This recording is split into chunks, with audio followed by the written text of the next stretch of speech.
আবু সাঈদ সহ সকল শহীদদের আহতদের স্মরণ করছি এবং আমাদের যেই দাবি ছিল যে বিচার, সংস্কার এবং নতুন সংবিধান, সেই তিনটি দাবি আমি আজকে এই আবু সাঈদের কবর থেকে পুনর্ব্যক্ত করছি যে একটি নতুন বাংলাদেশ গড়তে হলে আমাদের অবশ্যই বিচার, সংস্কার এবং গণপরিষদ নির্বাচনের মাধ্যমে নতুন সংবিধানের দিকে যেতে হবে।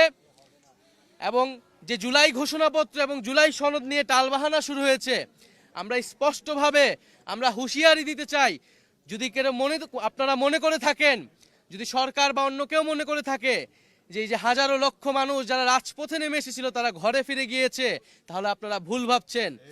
আমরা আবু সাঈদের কবর থেকে ঘোষণা করছি, আমরা বাংলার প্রতিটি পথে প্রান্তরে যাব। আমরা বাংলার ছাত্র জনতা, তরুণ, শ্রমিকদেরকে আবারও রাজপথে নেমে আসতে আহ্বান জানাবো। এবং আমরা ৩রা আগস্ট ঢাকায় আসছি, বাংলাদেশের জনগণকে, ছাত্রদেরকে, শ্রমিকদের সাথে নিয়ে আমরা ঢাকায় ঢুকবো এবং আমাদের যে জুলাই ঘোষণাপত্র এবং জুলাই সনদ সেটি আমরা আদায় করে ছাড়বো ইনশাআল্লাহ।